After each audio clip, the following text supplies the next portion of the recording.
Hello, everyone. My presentation is going to be an influencer and an innovator from ancient times. This whole presentation is based on an article that I read in a magazine called the Legado Andalusi, which is the Andalusian legacy. And it's about a figure called Ziryab, which forms part of both Spanish and Arabic heritage. And the article is called Ziryab, La increíble historia del cantor de Baghdad. So the incredible story of the singer of Baghdad.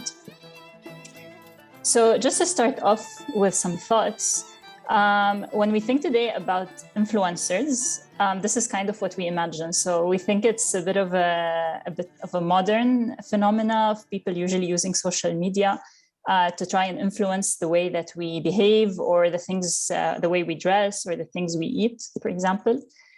But actually, influencers come from a long time ago, and there are some influencers in history that still survive to this. Their impact still survives to this day. So, for example, if we ask ourselves the question of why do we associate certain colors to winter and other colors to summer,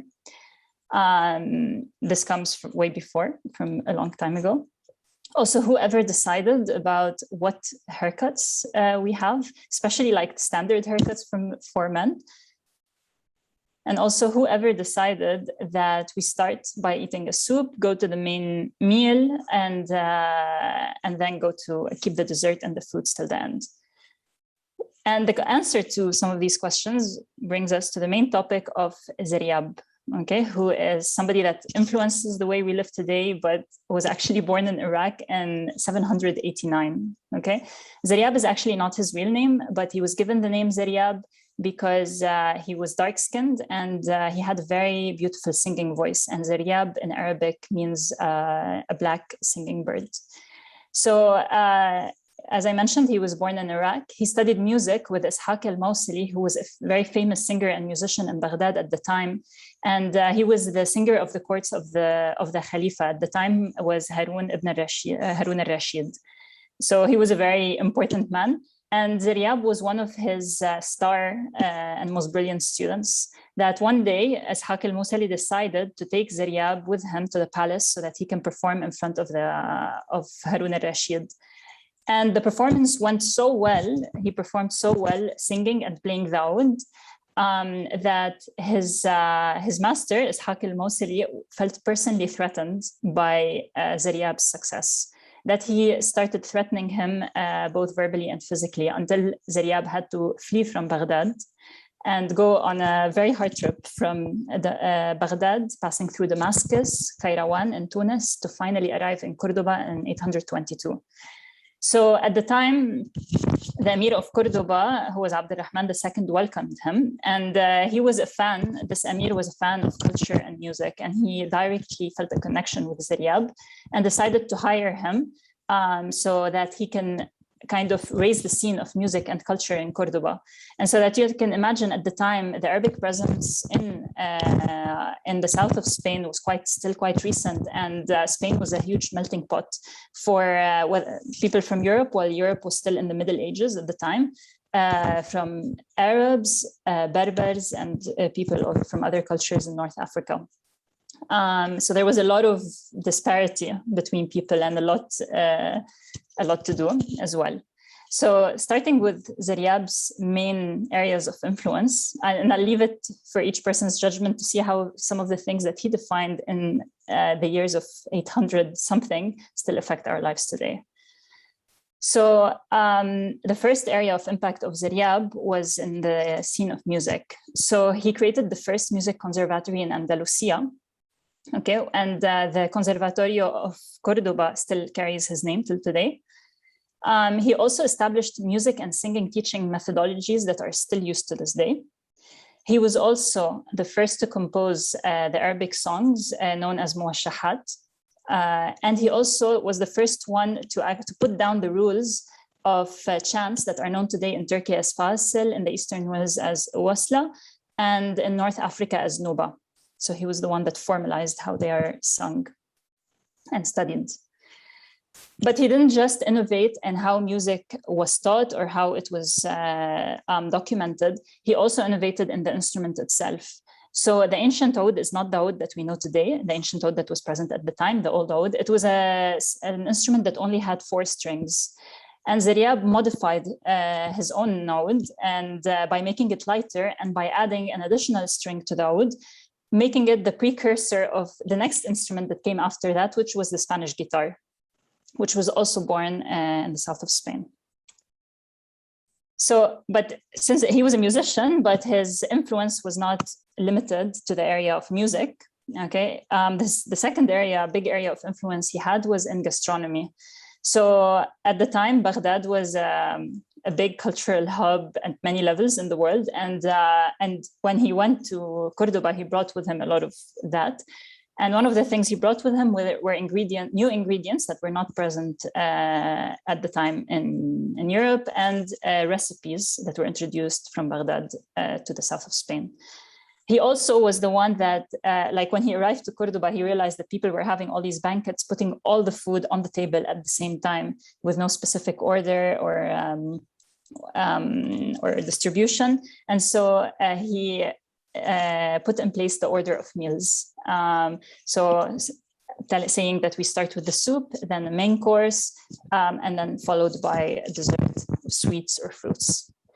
He also decided that that tablecloths made of normal cloth were not adequate for nice banquets, and that leather covers fitted better. And so he started this trend of putting leather table covers, and this whole thing started a leather industry in Cordoba that would last centuries.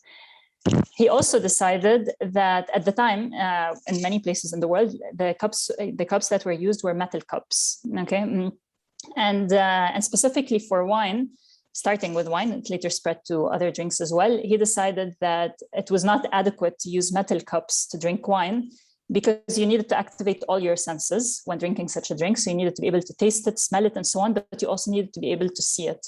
And so he decided that as of now on, we will start using glass cups to drink wine. And this also kicked off a glassmaking industry in Cordoba. But he did not stop when it came to food. Ziryab also had a huge influence in fashion and social customs. So he was the one that actually introduced seasonal dress, because at the time people used to wear the same kind of clothes in winter and summer, simply adding layers. Okay, and he actually made it a rule to wear white 6 days before the end of June until the end of October, and other colors were only allowed to be worn out of that period. And he also specified what materials should be used in each period, specifying that in transitional months like spring or autumn, the fabrics would be a mix of silk and wool to kind of adjust to this changing weather. And him actually specifying the colors of clothes in different seasons and the material to be used also had a collateral effect of making the divide between the ways of dress of different social classes in Cordoba less, because everybody more or less had rules on how they should dress. Also to note, obviously, that all of this was sponsored by the Emir of Cordoba, that allowed him to have all this power and influence. And he also, regarding hygiene and so on, he imported a lot of customs related to hygiene and beauty from Baghdad. And so he spread the use of perfumes, of methods for hair and skincare for women, for dyeing of hair and beards, and also defined specific hairstyle for beards and hair for men. With the barbers in Cordoba that would follow these styles that he dictated. And like he was doing all of this work, thinking that obviously like it's had its influence in Cordoba, but like I think it would be hard for him to imagine that a lot of these things spread to the rest of the world, and still form part of some of our daily customs today. So if you're interested in digging deeper, okay, there are several things you can do. There's a book called Ziryab in Arabic by Maqbool al-Alawi, which you can read. It's about his trip and his early life, going from Iraq and how he arrived to Cordoba. There's a book in Spanish about specifically his time in Al-Andalus and called Ziryab y el despertar del Andalus, and how he helped the rise of the Andalus. Also, I encourage you to listen to Paco de Lucia, who is one of the biggest masters of Spanish guitar in Spain. He has an album called Ziryab, dedicated to Ziryab as a master of Andalusian music. And if you also happen to be in Cordoba, you can visit the conservatory where they have that holds his name and has a whole collection of instruments and so on related to the history of instruments in the city. There are also a lot of other articles, and I put an example here in English where you can read further about Ziryab and the influence he had. I gave you here a summary of them, but there's more about that you can read. And that's all from my part. I hope it was interesting.